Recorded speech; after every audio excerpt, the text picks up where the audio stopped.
magnificent line.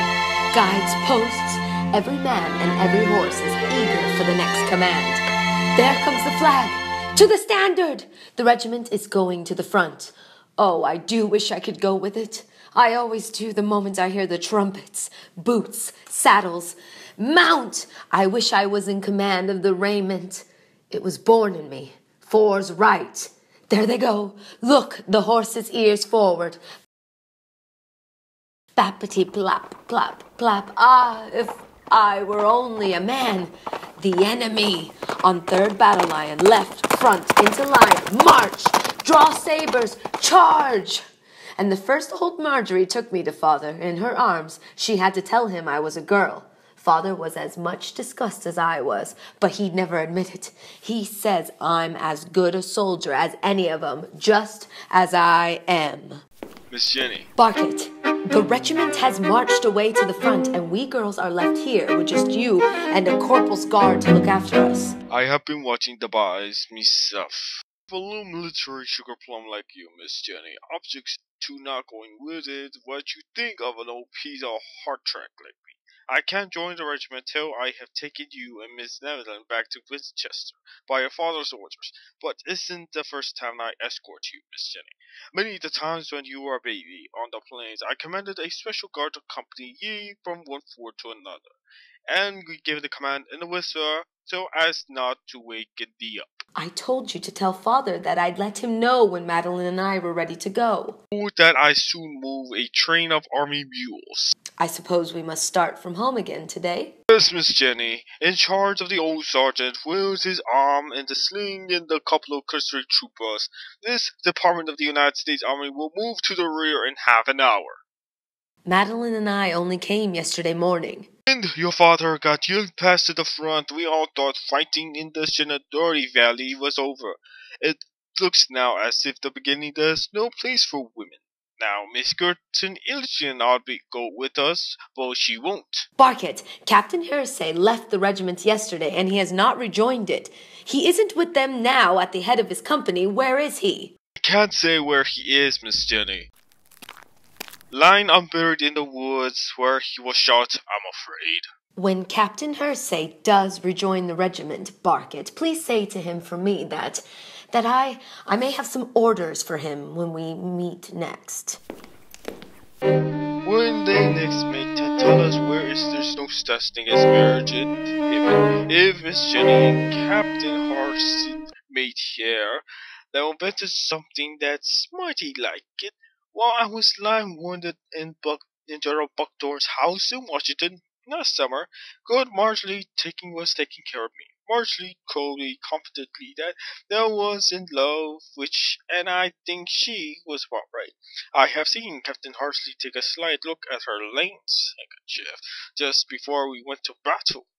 Here's the General BuckThorn himself, and he is mine as easily as we can Miss Jenny's poor heart.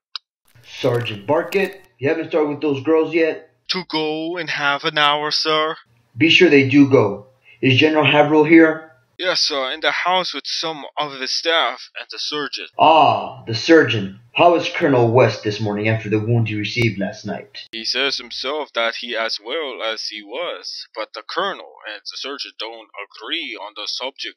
The doctor that says that he mustn't leave his room for a month. The knife went damp and something went wrong inside of him, but the colonel, being on the outside himself, cannot see it. He's as cross as a bear, because they will not let him go on the front of the morning at the head of his regiment.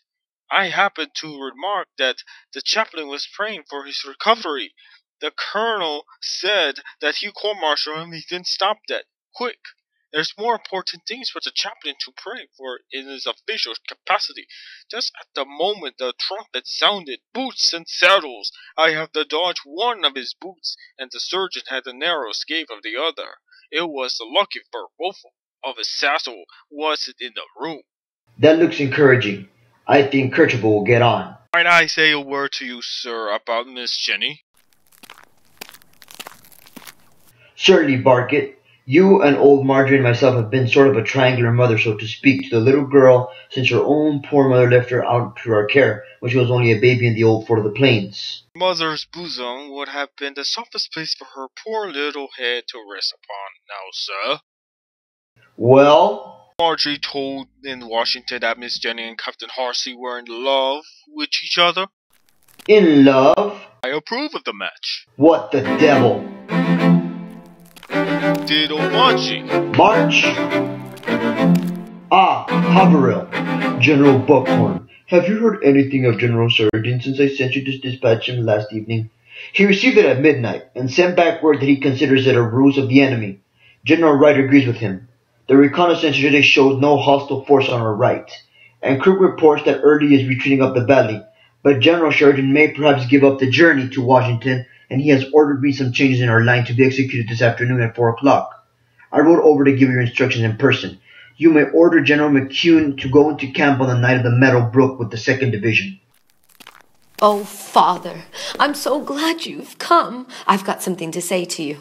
Fall in, front face.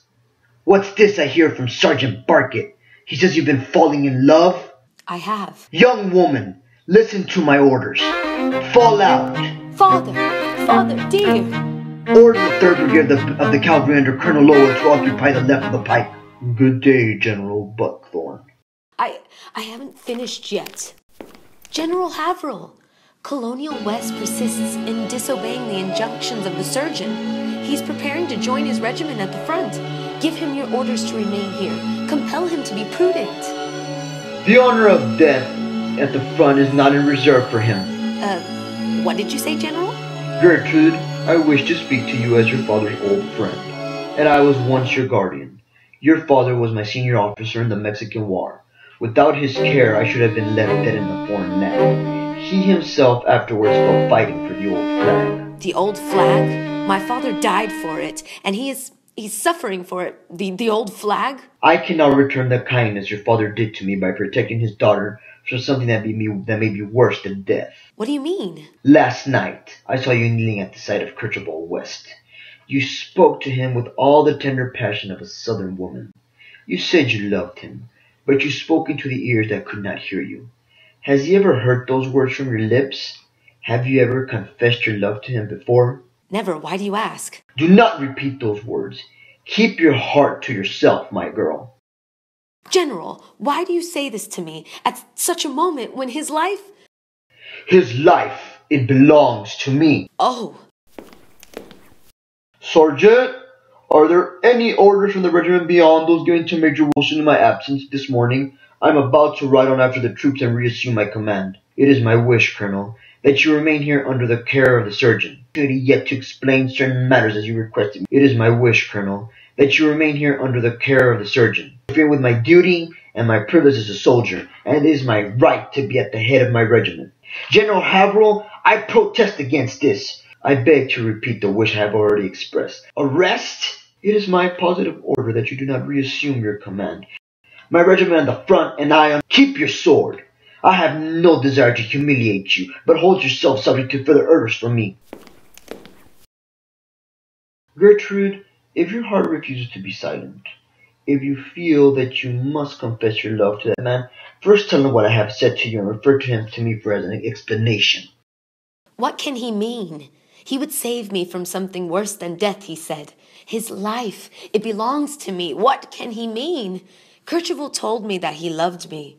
It seems many since that morning in Charleston, and when we met again yesterday, he said that he had never ceased to love me. I will not believe that he has told me a falsehood.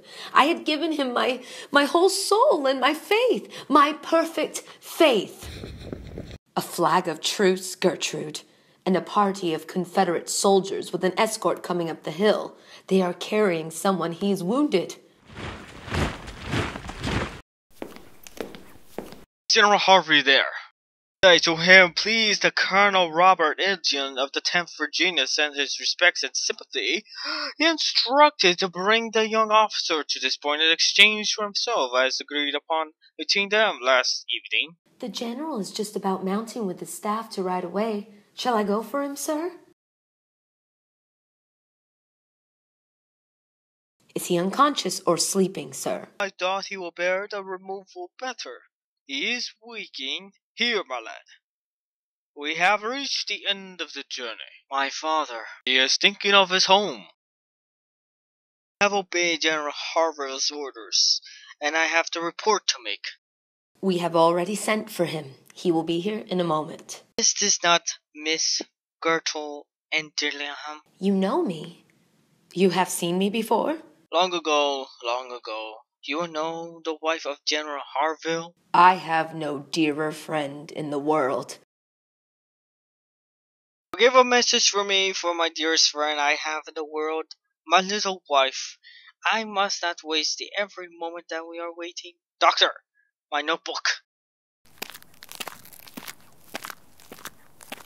General Haverill is coming. It was just in time. He was already on his horse. Ah, he is coming. Right. To my wife is enough. Tell our son when he is old enough to know how his father died, not how he lived. And tell her who will fill my mother's place so lovely. She is your mother too. That my father's portrait of her, which she gave me in Charleston, helped me to be a better man. And oh, I must not forget this. It was taken from me away while I was a prisoner in Richmond, and it is the possession of Captain Edward Thornton of the Confederate Secret Service. But her face, it is still beside your own in my heart. My best, warmest, last love to you, darling. And I will sign it. He is dead. I am too late. To me, General. We Virginians are your enemies, but we cannot honor this young soldier more than we do. Will you allow my men the privilege of carrying him to his grave? Brave boy. I hope once to have a son like you. I shall be in your father's place today at your grave. We will carry him to his comrades in the front. He shall have a soldier's burial in sight of the mountain top beneath which he sacrificed his young life. This shall be his monument. Lieutenant! What is that sound, Gertrude? Listen! It is the opening of a battle. How often have I heard that sound? This is war, Madeline. You are face to face with it now. And Robert is there. And he may be in the thickest of the danger at this moment. Yes, let our prayers go up for him. Mine do, with all a sister's heart. Yes! Kerchival! To yourselves. I am out of it. I'll pray for Robert Ellingham, and for the cause in which he risks his life. Heaven forgive me if I'm wrong, but I'm praying for the enemies of my country. His people are my people. His enemies are my enemies. Heaven defend him and his... your wound. Madeline, my sister. Oh, Kerchival, I cannot help it. I cannot help it. My poor girl. Every woman's heart the world over belongs not to any country or any flag, but to her husband and her lover. Pray for the man you love, sister. It would be treason not to. Am I right? Is that what I have said to Madeline true? Wound. You do love me. No, let me call the surgeon, Kerchival. You can be more service to me than he can. Never mind that. It is only a battle. You love me. Be quiet, Kerchival dear. I do love you. I told you so when you lay bleeding here last night, but you could not hear me. I said the same thing to another more than 3 years ago. It is in that letter that General BuckThorn gave you. No. You must be very quiet, or I will not say another word.